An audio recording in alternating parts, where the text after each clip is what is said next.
Hi, Elijah here. Before we get started, I'd like to shout out our top tier patrons, Nikki, Sean, Mace, and Alan. Thank you so much for your support. If you would like a shout out and access to our bonus content, you can find us on patreon.com/dandiesindanger. For a one-time shout out, you can also support us on ko-fi.com/dandiesindanger. As always, the best way you can help us grow is to tell your friends, subscribe, leave a review, or leave a positive rating. Thank you all so much for listening. And now, on with the show. Previously on Dandies in Danger. Colonel Marshall Gurney has been laid flat out on the floor. Father Underwood is leaned over him. We were attacked. There was By a man? An old man? No, there was a woman there. A woman?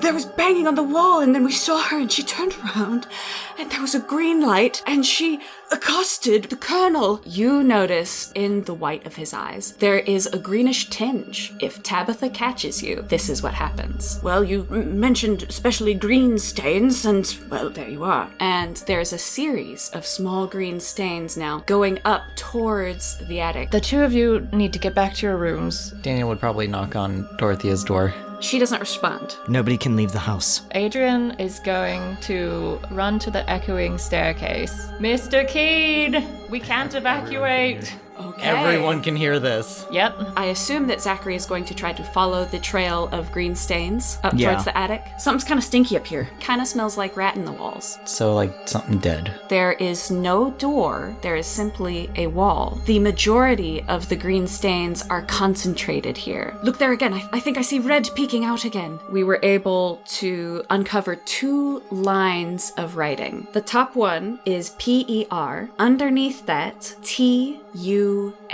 Nathaniel's here. Hi. Good evening, everyone. I'm here to escort you back to your rooms for the evening. Several of the waitstaff have now made their way up, standing behind Nathaniel in a sort of grim array, smiling pleasantly.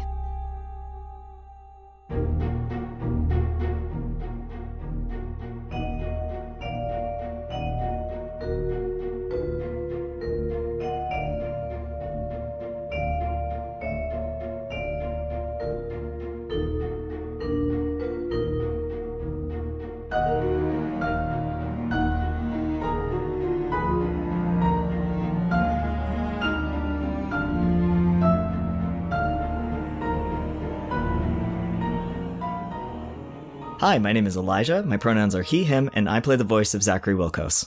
Hey, I'm Cass. My pronouns are she, her, and I voice Liam Bardsley. Hi, I'm Chess, he, she, they, and I voice Daniel Pritchard.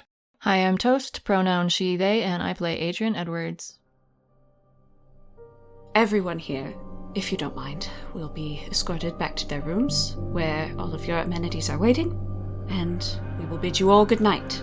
And so, from that point, Miss Cassell, who had been speaking with Daniel and Zachary earlier, leads Miss Eleanor down the stairs. And then several of the male servants of the house pair off with each of the lads. Here we go. So, Adrian's like, are we going to fight them? you've got Daniel, a much older gentleman, looks to be in his 80s with a few wispy strands of hair. You recognize that you maybe saw this fellow in the kitchens earlier. I can kick his ass. Starts to gesture towards you to follow him towards the second floor. Zachary, the roughly 30-year-old gentleman with the dark blonde hair and a beard, is standing by and gestures towards you to follow. Adrian, Nathaniel is hovering by you, having picked you out as the most likely to cause a ruckus, and is waiting to escort you to your room. The last gentleman is the fellow with the curly hair, also in his 30s, whom Liam and Daniel bumped into earlier in the evening, and he is waiting to escort Liam down to his room. For Liam's part, Liam is going to lean over towards Adrian, and he's going to say, "I'll come find you after 12. Okay. I'll come to your room." We're definitely all going to our rooms?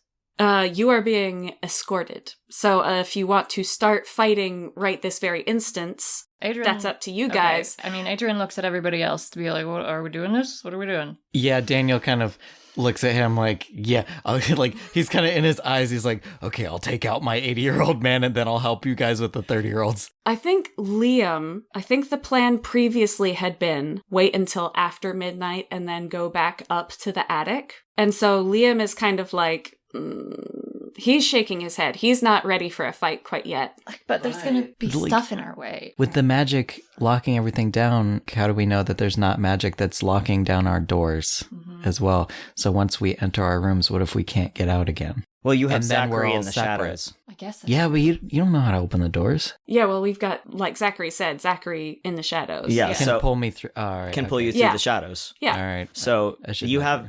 do have Zachary, but we'll see. I feel like both Adrian and Daniel are like tense and hype, and Liam and Zachary are like, No, Zachary is also very tense and hype. That was me. Like Okay. he's kind of looking at Liam with that sort of wile in his eye that Liam has seen before when Zachary's in like fight mode. And so he's looking at Liam for like, are we doing this? And like Zachary's breathing has gotten a bit more tense. You can feel static in the air. Liam is not for it. well, In Liam's mind, these people are only present under some sort of duress, some sort of spell, and so he does not want to fight them. He's like, these are not the enemy. I don't want to fight them. Liam is anxiously sort of spinning the ring where he has sealed away his sword, but he does not look willing to fight these people. So Zachary kind of gets into a stance because he thinks like, he sees Liam spinning the ring and thinks, oh, okay, we're doing this. So he kind of like starts raising his hands. But I assume Liam can see this. Yeah, Liam cuts in and he's like, yes, we'll be happy to go down to our rooms, and I'm sure everything is lovely that you've set up for us here. That's very kind of you, Mr. King. Zachary looks at him with confusion. I'm sure all of us could use some sleep, and we can reconvene later. In the morning, obviously, he says to Mr. King, but then turns his eyes askance. Let's have you three roll a wisdom roll to see if you can pick up what he's putting down. Or if we are really about to come to blows, which would be exciting. I got a 2! I got an 11. Okay, so is this added with wisdom? So you rolled a 2. What is your with wisdom? 16. 16? 7. Okay. 7. all right, hang on. 11. 11. Okay, so 2 moderates and then 1 success. Daniel, you can tell that Liam's like, we're not done. We had discussed earlier that we would just sneak out again after 12 to reconvene with each other. So you don't have to agree with that idea, but you do know that that is what Liam is implying. Adrian and Zachary, you can just tell that Liam doesn't want to fight. I think you don't quite pick up that he's like, yeah, we'll reconvene later. You can just tell that he's like, I don't want to fight these people. So you can tell that much. So the floor is back to you guys in terms of how you want to approach this. Zachary's really annoyed, but he does put his hands down. He's considering dipping into the shadows, but he's going to save that as a last result. Resort. Zachary, you give me one more roll and then add your wisdom. Okie dokie. Daniel really wants to fight. That's a 12. I don't know why the rolls are so bad right now. Well, you're very agitated. You can tell that a look passes in front of Liam's face, but you can't really discern what it is that he's experiencing right now. Ms. Audley has already been escorted down, and he's ready to join the escort. Is it all just, it's us 4 and then it's these 4 escorts and Nathaniel? 3 escorts and Nathaniel. Okay. So we are all paired off 1-to-1. They are not expressing any sort of aggressive intention, aside from the fact that they're just ready to lead us down. They have Standing there. menacingly. Yes, exactly. Daniel's like full of fire, and he like his hands even move up a little bit, and he has decided, I am going to punch these people. And then he looks at his escort, who he has decided Who's 80 years old. he will take out first. And then he sees how old he is, how bent he is walking, and he remembers that these people are under a trance. And looking at this fragile old man, He's bald with a few little wispy white hairs, like still clinging on to his head, and he's got lots of sunspots on his head and on his face, and he's got a very wiry frame. You're gonna punch an old dude. He feels really bad about it. You're gonna punch an old So guy. he had decided, and then he looks at the man he's about to punch, who might even look back at him pitifully. And then he loses a bit of his fire. He puts his hands down and he walks. And he's kind of paying attention to the other lads, like, all right, okay, what are we doing? And So they're following these escorts, but are they like, can Zachary get close enough to Liam to whisper to him? Just do me another D20 roll. Don't add anything. Okay. Since we don't have a stealth stat. 18. Oh, that's beautiful. Of course you can get by close. So he gets by close to Liam and he goes, what are you doing? Well, just go back out again after 12. Do we know we can get out of our doors? The whole place is locking down, Liam. Well, if I recall, you have a way of traveling that can circumvent certain doors, if I'm not mistaken. Yes, but it is a bit dangerous. I felt something in the shadows last time I was in there. You didn't tell me that! Nobody asked. Why would we think to ask? Oh, Daniel raises his fists again. Zachary, without looking, puts his fists down. That's about as much conversation as we can get. I will find you. All right, you come to us then.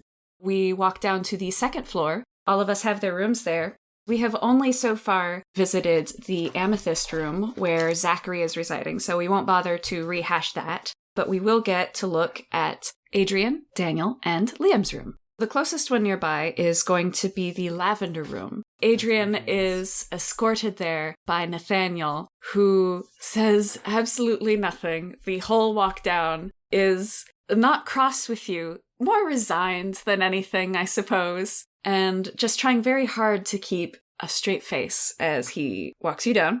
The lavender room is the room right next to Zachary's room. And you have actually already been in here before because you went to go My hide. goblet's in there. You went to go, exactly. You went to go hide your little goblet. Your stolen property. Yeah. And so within this room, there is a 4-poster bed with pale purple curtains and 2 east-facing windows with matching curtains. There's 2 side tables on either side of the bed, with vases overflowing with, obviously, lavender flowers. There's a lavender print wallpaper and a white rug with circular purple design in the center. There's a white chaise lounge with pale purple pillows, and a white vanity with an attached mirror, the frame of which features a mother holding a baby. There's pajamas, folded on the vanity stool, as well as a wash basin and a chamber pot underneath the bed. So, Nathaniel waits at your door. 12 o'clock is almost struck, Mr. Edwards, but is there anything you could possibly need before you tuck in for the evening? Will you be in your room after midnight? Yes, I will. Well, As long as nothing calls me out. sleep tight. Thank you, Mr. Edwards.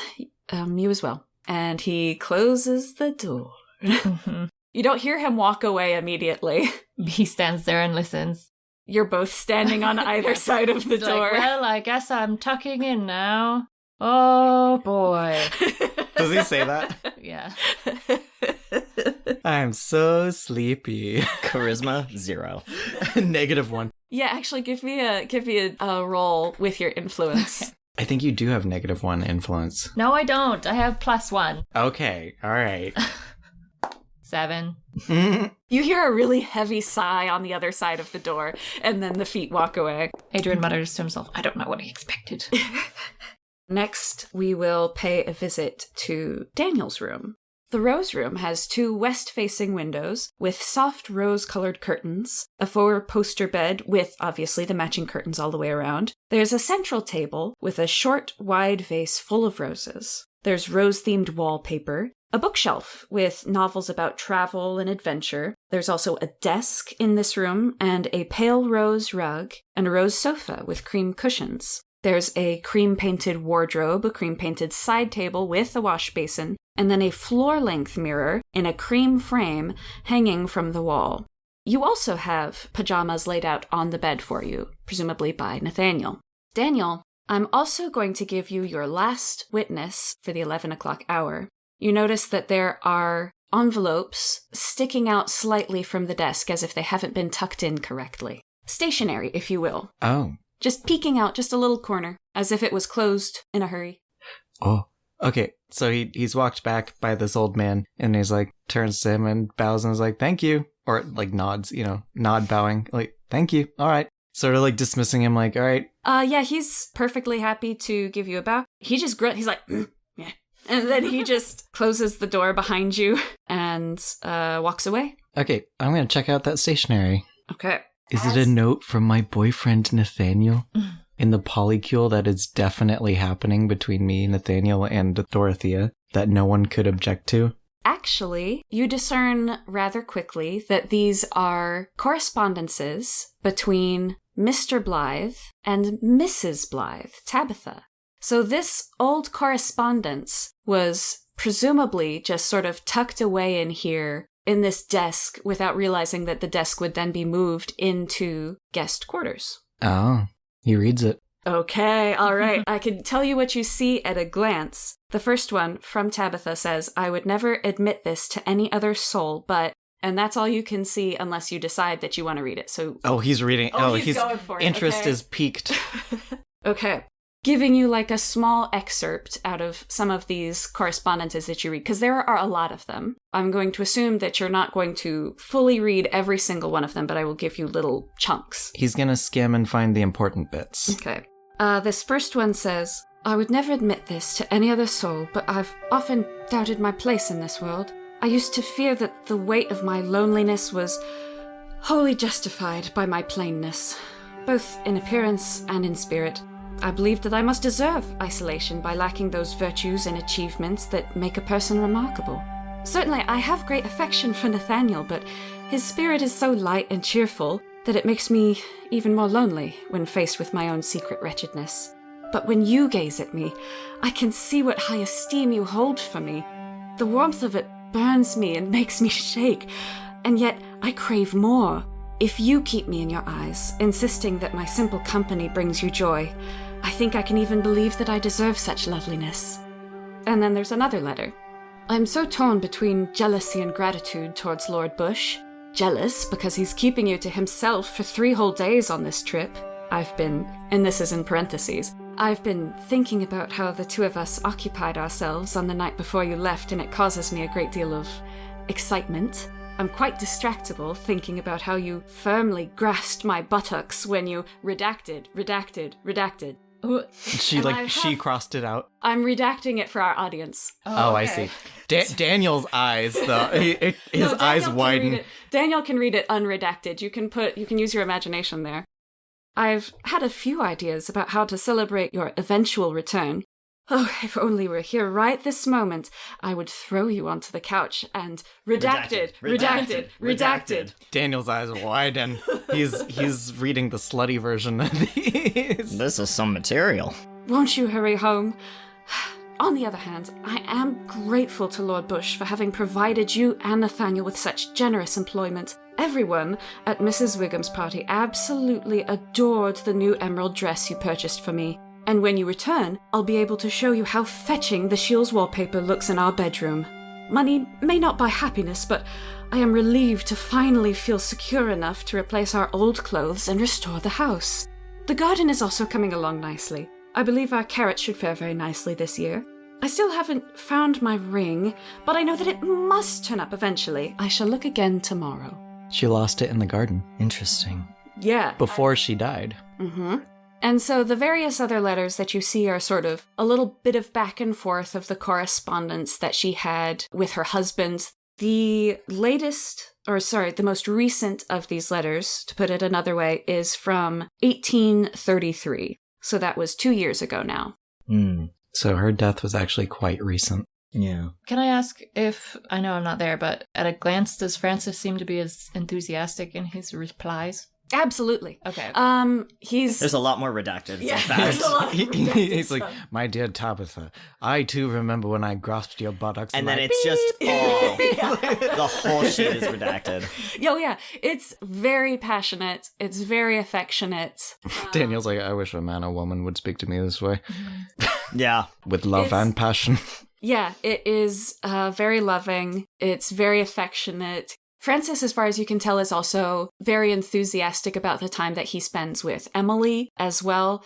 As the letters progress, you might see a little bit more trepidation on the subject of Lord Bush, but it starts off very enthusiastic about this apparently very profitable employment, which has allowed them to start restoring their house again. Does it mention anywhere like what specifically Bush is doing for them or hinting at what exactly he's hired them for? So he's a lord, and Nathaniel and Francis are both working in sort of secretarial positions for him. Okay. So sort of like bookkeeping, the sort of stuff where you make arrangements. If he's going to be traveling off on one of his hunting trips, for example, they will either accompany him, not exactly in the same role that a valet would, but something fairly similar to that. They're keeping his affairs in order. Okay, so like a personal assistant. Like a head servant sort of thing. Mm-hmm. Does it mention that Bush is like living with them in the house at this point? Or he's somewhere else? There are no letters that talk about Bush being in the house with them. Okay. This is also a point where I will say you will recall that you have Tabitha's ring in your pocket. He does take it out and look at it. It is just that simple golden band that says my Tabitha in it, right? Mm-hmm. I guess he has more context that the reason it's a simple golden band is perhaps because that's all they could really afford. Mm-hmm. And maybe he spent the money on like engraving my Tabitha in it. Yes, that's a very good, astute assumption. Thank you.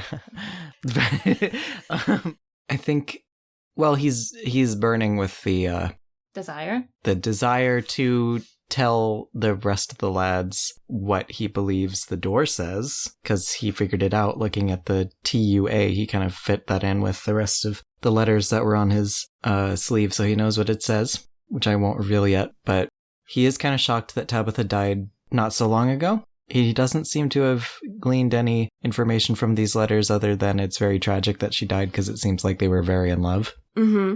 The last bit of information that I will give you is that you can discern from the timeline in the letters that it seems that Francis and Nathaniel started working for Bush about a year before Tabitha passed away. He is wondering if Bush perhaps like experimented on Tabitha or something, because Bush has definitely experimented on Nathaniel, but then he's trying to remember if the experimentation happened after the big explosion in the attic, when Bush was like, hey, I could use this. And he also doesn't remember like meeting Nathaniel in Westminster, so he doesn't really have that context. Unfortunately, there's not much he can really put together at this moment. In that case, I'm going to move on to the Garnet Room, where Liam is staying, to give a little bit of a description on that one. There are 2 windows, one on the west wall and one on the north wall, and there are dark red curtains on the window, and a 4-poster bed. There's a prominent painting of a battlefield in his room, wherein a central heroic figure clad in armor gazes nobly into the distance, bathed in golden light, while offhandedly skewering an enemy soldier whose face is contorted with agony and surprise. Damn. The walls are painted dark red. There's a small table by the window with 2 wooden chairs with red cushions and a garnet red rug. On one wall, there's a long gilt mirror, and underneath it, a long table with 3 small vases of red camellias. There's also a vanity dresser, a wash basin on a side table, a chamber pot, and no pajamas, but there is a robe. Presumably, the only thing that Nathaniel had that would fit Liam. Hey. It's like the pajamas say, we don't have, sorry sir, we don't have any that are long enough. You're too tall. He just sticks them on and he's like in a crop top. Yeah. Love that for him. A button-up crop top. Capris, and he's just like, I'll take the robe, I believe. Yeah. So Liam stands there for a moment and examines the painting for just a brief moment before wincing and then moving over to examine the mirror situation. He is going to remove one of the sheets from the bed and then use that to cover up the mirror in his room. He doesn't undress himself or anything like that. He just sort of walks over to the edge of the bed and sits on it and just kind of crosses his ankles, looks around the room a little bit, making sure there's not any more mirrors. Can I quickly say, sorry, that Adrian would have covered his mirror also? But you didn't. No, I'm sorry.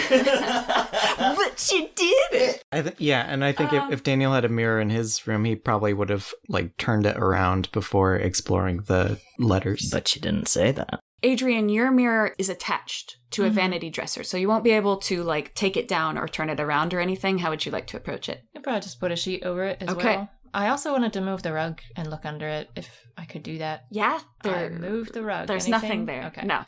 And then yours, I believe, was a floor-length mirror. Mine? Daniel's, yes. Can I turn it around?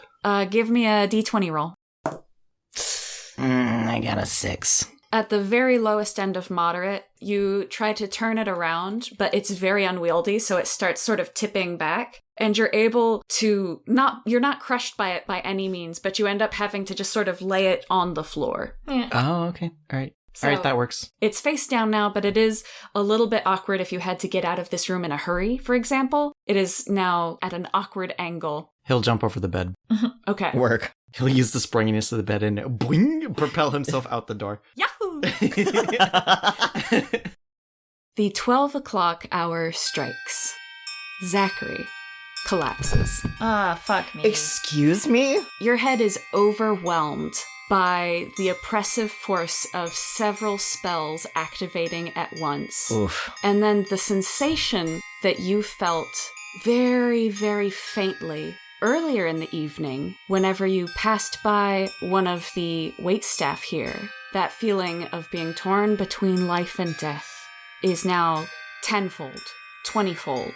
You can't tell exactly how much it is, but you do feel caught on an axis where you can feel the weight of this sensation all the way down on the ground floor, and then you feel an echo of that leading all the way up to the top of the house. You can also hear the sound of screaming, but this you can tell is not from one of the guests.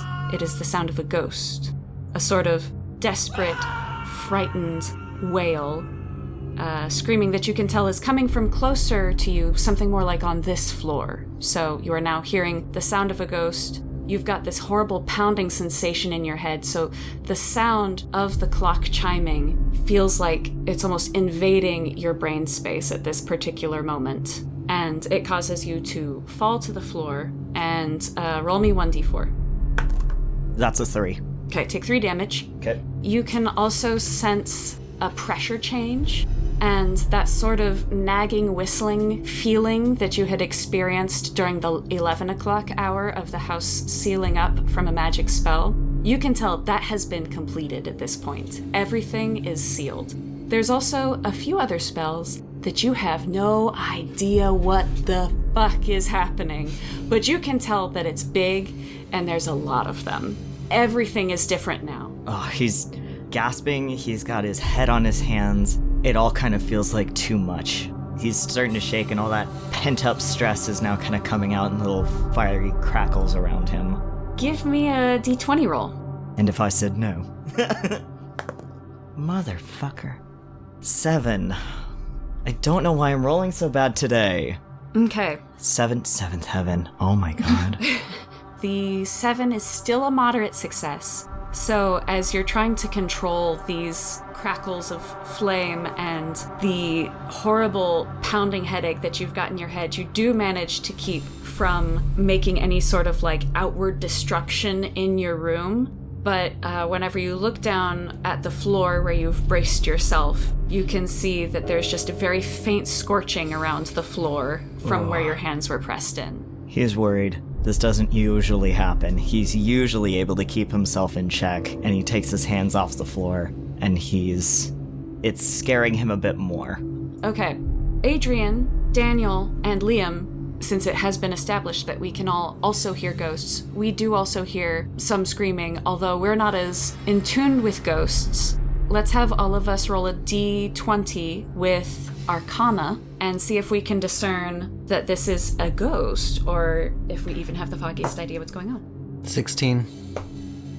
Oh, natural 20. Whoa. Very good, very Boy. good. 2 successes, and obviously you had a nat 20. I'm gonna say, Adrian, you were braced. Like, you're prepared. You know shit's about to pop off at the 12 o'clock hour. And so whenever the screaming starts, you're like, all right, this was it. This is what I've been prepared for. And you can tell that it's not the sound of any of the guests. You can probably tell that there's something a little bit more ethereal about this. The way it echoes, the way the sound resonates. You're like, okay, that's a little bit different than one of the people screaming here. He's probably gonna burst out of his room. You can do that. Yeah, he goes to the door. Let me first say that Liam got a 10. He's going to take a fright, which then puts Liam at full fright. Congratulations. Congratulations. High score to all of us. We are now all fully frightened. All Yay. 4 scared boys. Adrian Yeah. busts out of his room. Yeah. Okay, and all of the candelabra that had been lighting this floor have been snuffed, so you can't see diddly shit. Oh. There's no windows in this hallway, at least not in the main corridor part of it. The only light that you will have comes from the north-facing wall where the foyer opens up. For you, looking towards the left, towards where Miss Chumley's room is, and towards where Colonel Gurney and Father Underwood are staying, you can see only pitch darkness. And then if you turn towards the right, towards the north side of the house, you can see a little bit of light coming in. But it's barely enough to see by. His heart is pounding. He edges up against the wall, so his back is to it, and he knows Zachary's room is next to his, so he's gonna scoot that away and open the door to get into Zachary's room. Okay, Zachary, did you lock your door? No. Okay, Adrian comes bursting in. Zachary's still on the floor, and I imagine this is about when Zachary has lifted his hands to look at the scorch marks, and he's still popping off in different crackling spaces. So there's an eerie blue light in the room centered on Zachary. There's flashes of eerie blue light, or is it just on the ground? Is it just scorch marks, or are there little flames? From what you were describing, it was little flashes of light. So it's just little flashes of So blue light. a sort of a strobe effect where sometimes you can see Zachary. Yike. Oh, Zachary, are you alright? There's a lot of pressure right now. Alright, hang on. We're going to all get together and figure this out. And he goes to try to help him up off the floor. Careful. The ground. He does hold on to Adrian anyway. He's holding his head. I'm sorry, there's so much magic here. It feels like my head's gonna explode. That's alright, we'll figure it out. Just hang on to me. It hurts. And he does hang on to him. Then he wants to get him to whoever's next closest. We'll probably have to go across the hall, right? Mm-hmm. So crossing past the foyer would be taking you towards the garnet room first, where Liam is staying. He is going to say to Zachary, is this too much for you to go into the shadows? Would that be worse or better? I think we want to stay out of the shadows unless we absolutely have to. We should get them if we can. He waves his hand and he does his little light cantrip and summons a ball of light, and he holds it sort of in front of them as they go. Fantastic. I can walk. Okay. Let's have, before we get any further, let's have everybody roll their d4 to see what witness we're going to have for the 12 o'clock hour. Got it. I only got 1. Would it be wild if Adrian held Zachary's hand? I don't think so. Okay, then he's gonna put his hand under Zachary's hand with the light in it, to keep it steady. Oh, okay, yeah, that makes perfect sense. I also only got a 1. I got 4! Nice. Liam once again got a 3. So nobody is affected by frightful sight or dumb luck in this round. Another fun point. Everyone please also subtract 1 more wisdom from your wisdom modifier. And that includes Daniel this time. That brings my wisdom down to 4. Liam's at a 3. I'm at 2 now. I'm also at a 4. Okay, so how did you all want this divvied up? I'm gonna take mine. I'm also going to take mine.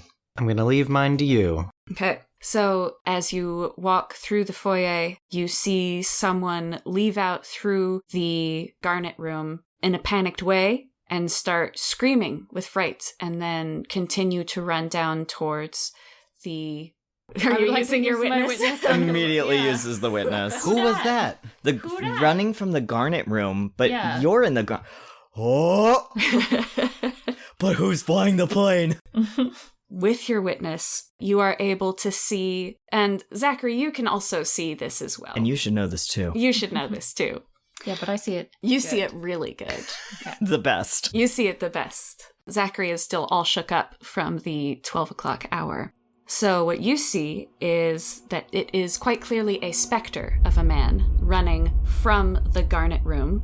He keeps looking behind him as he runs down the hall, and if you hurry up a little bit, you can see him as he's running towards the other end, in fact, towards the gallery of this level. And you see that he trips and falls, and it almost looks like he's being dragged backwards on the ground by whatever this unseen force is. And he's shaking his leg and he's kicking out with his leg, screaming this entire time as he's trying to free himself. And you can glimpse just barely that he has managed to make an escape, and he continues to stumble outward towards the gallery, and he disappears through the gallery doors. And then you continue to hear screaming. Good God. And then it stops. Well, Adrian is a-trembling. He feels like he wants to barf. And he says, well, moving on. Let's get Liam.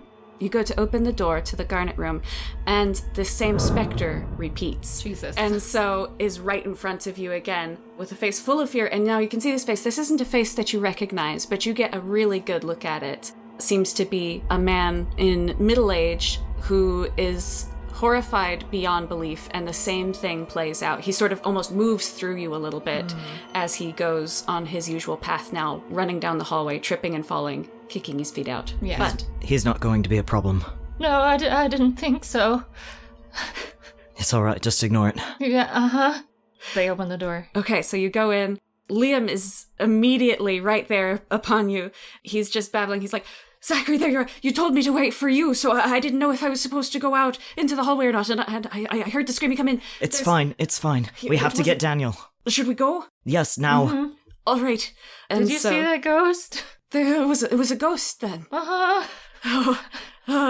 And then it repeats, and Yeah. Liam jumps back a little bit. Yeah, Adrian Zachary, goes, how do you deal with this all the time? Keep moving, all right. please. And so they move on next to the Rose Room. He's concerned because he's in pain, and now that his powers are kind of going wonky, he doesn't know, like, not how much time he has. He just really wants to wrap this up. He's like, Yeah. I don't know what happens if I fully lose control. That's never happened that I can recall. So we burst in to the Rose Room. Daniel. With his smut. Yeah, he's just there at his desk reading. Yeah, Daniel actually, because of the nature of what he's been reading, he actually, his reflexes are to shove the letters behind his back. He like jumped in. Oh, It's all right, it's us. Come in. He stuffs the letters back into the drawer. No, you have to come out. We're going. Oh, okay. He stuffs the letters into his jacket. Oh, goodness. Ooh, Okay. This is interesting. I like this. I'll tell them about it later. Oh, by the way, I know what that door says. What does it say? What door? The attic? The attic. Oh, the wall. A petty sanctuarium. Oh, makes sense. A sanctuarium. You know, a place where they store holy relics. Oh. Daniel gets another luck for having figured out Yay! the Lucky, Yay! lucky, luck, boy. Latin. Zachary, are you sure we don't need to stop for a moment? You don't look very well. Liam, everything is happening right now. What makes you think we need to stop? We have to go. So where are we going then? Attic. Right, all right. Stairs then. Yes, we shouldn't be in the shadows unless we absolutely have to, which might mean we need to get into the attic using shadows. We'll see. Come on. Oh. All right. Anybody have any other things to do before we go to the stairs? I don't think so. Wait, should we check on Dorothea? Yeah. Oh, yeah, that's a good idea. Where's she? She's on the floor below us. Oh, no. Ooh, wait a minute. Where's Dorothea? I don't know. Probably in her room. I want to go and get her. It would mean splitting up the group. No, you all come with me. Should we gather anyone else with us? I don't know. What about Mr. Keene? Is Mr. Keene? The longer we stay in this hole, the worse it's gonna get, he says, and he holds his head. Okay, let's And run. there's a few more crackles, and I don't know if the boys have seen him crackle that much yet. All right, let's run. What's wrong with you? It's a lot of... Daniel, that's very rude. Let's go. We're going to run and get Dorothea. Okay. Everyone goes to the echoing stairwell. I guess. Okay. Tell me who's going first. I assume we're all going down at the same time, but I would love to know order of operations here. Daniel's in the lead. He's not carrying anyone, and he is most fervently thinking of... He is probably the one who is most distressed, thinking about if Dorothy is okay or not, so he is in the lead. Okay, and so instead of going towards the attic, we are going towards the first floor, correct? Yeah. Okay.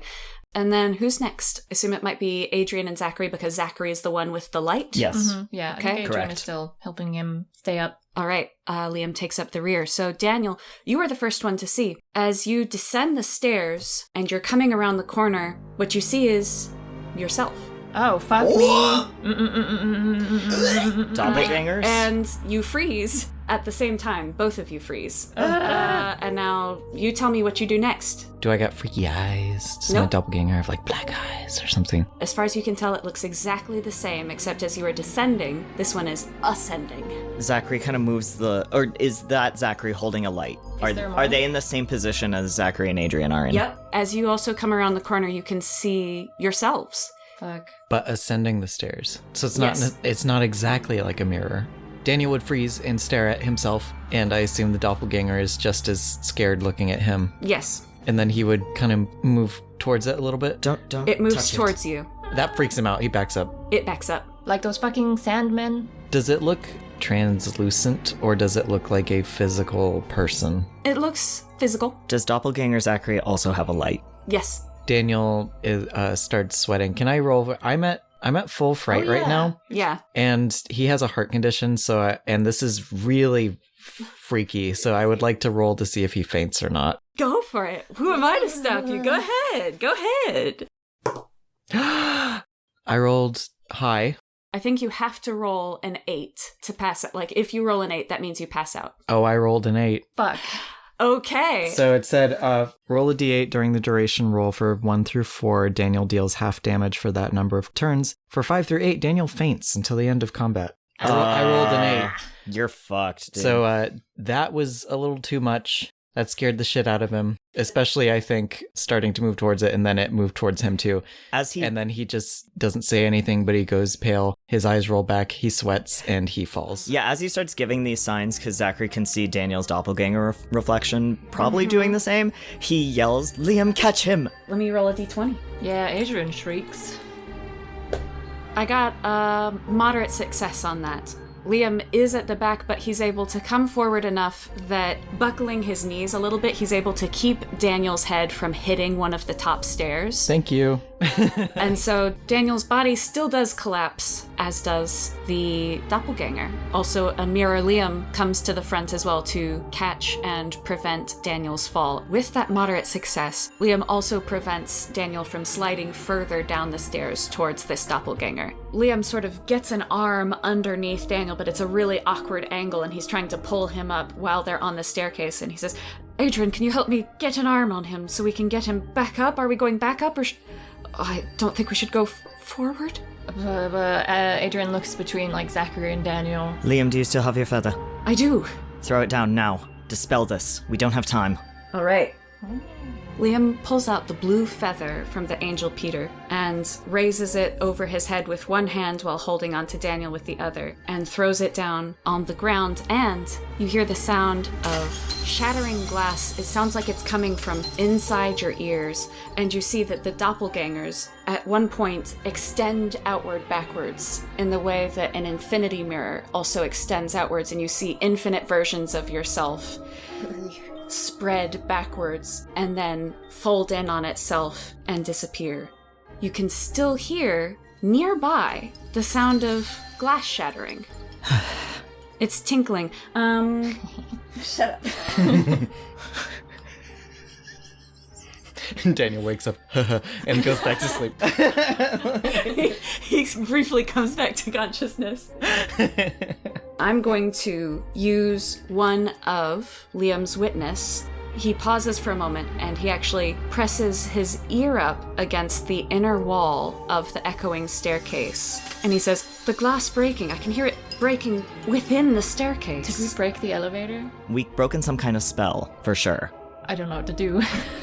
Well, we are now on the stairwell, sort of in between the second floor and the first floor. So we're on our way down. Should we still go grab Dorothea? Daniel's completely unconscious. I can stand, though, he says. You alright? You can carry on? Daniel needs more help than I do. Okay. Adrian, if you help me, I can get Daniel back to his room where at least we've covered... We should not leave him alone. We should not split up. He's coming with us. You'll have to carry him. Right. Stick him on your back, piggyback him. Yeah, Adrian, will you help me arrange him if I get down a little bit in front of him on the stairs and you sort of give him a push? Yes. Okay. Let's do Adrian and Liam. We'll do a D20 roll on Liam this. is strong. He is strong. Him by piggyback before. But this is an unconscious sack of potatoes. Yes. This is dead weight. This is dead unruly weight on stairs. 14. Liam got a nat 20. Yay! So the narrative, the dice gods know how strong, Thank God. how strong Liam is. So Adrian doesn't actually have to do that much. Like, as soon as you sort of like get his head, you kind of keep his head supported so that it doesn't like loll back and strain his neck. But Liam has it fairly well under control, where he's able to get both arms up over his shoulders, and then he hoists Daniel up, and you all are fully prepared to go down to the next level. So we all move down to the next floor, and we approach the honey room where we know Dorothea left after she departed from the two of you. What do you do next? Zachary knocks on it. Dorothea. You don't hear anything. Dorothea. Finally, you hear a click. The door opens, and Dorothea, her eyes are bright. She's holding a small piece of jewelry in one hand, and she says, "I did it! I did it!" You did it? Did what? And she holds out the jewelry and she says, "The spell. I think I've put a spell in this." And she holds it out for you to look at. Does she see Daniel on yeah. Liam's shoulders? Yeah, her delight quickly turns to abject horror whenever she turns and sees Daniel. Can Zachary feel what spell is in the piece of jewelry? It was deflect. Okay, so if he checks it, he knows. Okay. He's like, oh, you did do it. Cool. Mr. Pritchard, Daniel! He'll be all right. What's happened to him? He has a mild heart condition, and we ran into something a little more than he can handle, but he will rouse soon. Subconsciously hear his voice say, "Make me sound cool." What, were you attacked? Was it Lord Bush? No, it was a strange doppelganger mirror situation. We don't have a whole lot of time to explain that. Should he come in here to rest for a minute until he can wake up? I am afraid there is no time. We must all go to the attic and act now. Is this really Dorothea? That's what I'm worried about. Ooh. You can roll... Wait, witness? You want to use your witness? Yeah, I want to use my witness on Dorothea. Okay. Her room. When you look in the room, you do actually see something a little bit strange. You see that some of the blankets have been pulled off of the bed, all propped up in a sort of circular area on the floor. And she is not paying any attention to you whatsoever. So she's not going to really respond to this unless you question her. But for what you can tell, it looks like Dorothea. There's no difference in the way that she's behaving from what she was before, and at this particular moment, she seems highly distressed about Daniel. Well, he's freaked out, so he's going to say, "What's going on in your room there? What are you doing with your sheets?" What? I had to block out the rest of what I was hearing in the house so that I could focus on casting the spell. It's stupid and unimportant. I managed to cast the spell, but I had to really just sort of block everything out so that I could focus on casting the spell. That's why she wasn't answering before. Okay. But please, what are you going to do? Are we going to try to take him down to the next level? Like, are you just going to carry him? No, we're going up to the attic. He has to come with us. Right, okay. She walks back in and she picks up her walking stick and she says, "Right, yes, towards the attic then, all together. Should we get anyone else?" Yeah, didn't you guys want to get Mr. King? Or Mr. Keen. Keen. Yeah, he would be useful. What floor is he on? Out after midnight. Mr. Keen is actually on the same floor right across the foyer from the honey room. Okay, Adrian whips around. "Mr. Keen!" Everyone roll a d20 and add your wisdom. Oh no. Even me, I'm passed out. Okay, not you, I'm sorry. I forgot. Affogato. Affogato. I forgot. I'm 17. Also 17. Liam got a 12, so a moderate success, but this is actually only going to go to Adrian and Zachary. The two of you hear a clicking sound. Huh? It follows a certain pattern.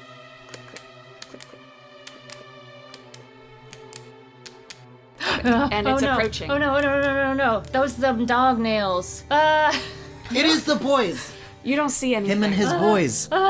You don't see anything. What do you do? Oh god. Adrian hears this and he's thinking, and I think he has that same reaction. He gasps and he says, "Oh my god." It is coming towards you, approaching from the foyer. So it is now in between you and Mr. Keen's room. Can they not see anything because it's too dark? It's so dark. I think You can give me like another wisdom roll if you want to try to peer into the darkness. I don't think there's any point. I think we either need to all bowl back into Dorothea's room or try to bowl across the hallway into Mr. Keen's room. You'd have to go past Zachary. the dog for Mr. Keen's room. Yeah, they're that standing in correct? between us. Okay. Zachary, you can also hear this clicking. Does Adrian say out loud? Yeah, he says, "Oh my god, the dogs." His boys. Adrian's like, "What?" Yeah, Adrian's not gonna know what that means. There was a painting. Back in the room now. Yeah. They all. As you are running back into Dorothea's room, you hear the clicking increase in speed. Click, click, click. Ah! And as you close the door, you hear against the outside of the door. Just once. Liam, put Daniel down on the bed. Liam goes to drop Daniel down on the bed very carefully. He's also fretting a little bit. He says, "Should I loosen his cravat a little bit, or what do I do?" Allowing him to breathe a little better helps. You've locked the door, right? What was that? Was it a ghost? It was the dogs. I didn't see anything. Trust me. Zachary thinks to himself and he goes, "Well, we can't go out in the halls right now, so we will have to go into the shadows if we so desire to bring Mr. Keen." So, he turns. "Who is going with me to bring Mr. Keen?" Fuck. I should go, I suppose? No. What? No, you should stay here with... Right, I'm a doctor. Right, exactly. Stay here with Daniel and with Dorothea. I should go. Right. Right. Zachary holds his hand out. All right. And Liam rolls his shoulders a little bit. Be very careful, both of you. Zachary nods at him. "I promise." Is there any water in the room? Yes, I believe there would be a wash basin, which has a little pitcher next to it. Adrian's gonna remove Daniel's cravat and get some cold water in it to put on his forehead. Zachary, go ahead and roll me just a straight d20, don't add anything. Oh no. Oh no. A 3! All our boys are about to be incapacitated except for our quack doctor. Okay. No. Excellent. Okay. Oh boy. So, Zachary, the last time you traveled via shadow, you felt yourself drawn towards the second floor of the manor, and you managed to break from the pull. This time you are not able to do so. The second you step into the shadow with Liam in tow, you feel an upward draw. It's a quick trip from the first floor up to the second floor. As you swim out of the shadow, you find yourself in a room you have not been in before, but you recognize it. You are in a long room that is shockingly bare, except for an imposing wardrobe at the far end of the room. This wardrobe is completely encircled by various candles and lanterns. On the ground underneath the candles, you see written in red, "Lux intus lux foris," over and over again. A single candle has been extinguished, allowing a tiny shred of shadow to inch closer to the closet, but not close enough to touch. No other shadows touch the wardrobe. There was an acrid iron smell in this room, and it is oppressively hot. Blood. Lots of blood. Where are we? Zachary, you can remember from the very beginning of this art, you received a vision from Carrion. The vision of this very wardrobe and the snuffing of a single candle, which you see now. You hear, from the wardrobe, Emily's voice. "Hello? Hello? And she knocks. Is there someone there, please? Please help me. I'm trapped, please.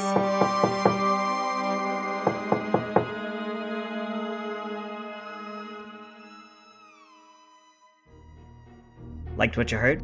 Let us know by using hashtag #DandiesInDanger over on our Twitter, Insta, Tumblr, and TikTok in the listed links below.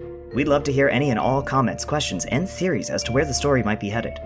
Want to support us and our lads' adventures more directly? Then please consider clicking on the link and becoming a patron today. For just $1, you can gain access to our longer, uncensored outtakes and blooper reels. For $5, you can have access to exclusive stickers, in-world letters written by and for the lads, poetry by Adrian and Daniel, and original music from the show composed and scored by Chess Albanese. Can't afford to support directly? No problem. Podcasts survive by word of mouth, so if you like what you heard, tell your friends, family, and local graveyard ghosts all about these exciting tales. Thank you, and we'll see you next time. Dandies in Danger is written and voiced by Elijah Bergateris as Zachary Wilkos. Cast as Liam Bardsley, Chess Albanese as Daniel Pritchard, and Toast as Adrian Edwards. It is edited by Toast. Original score and music composed by Chess Albanese. It is produced by Dandies team, and made possible by listeners like you.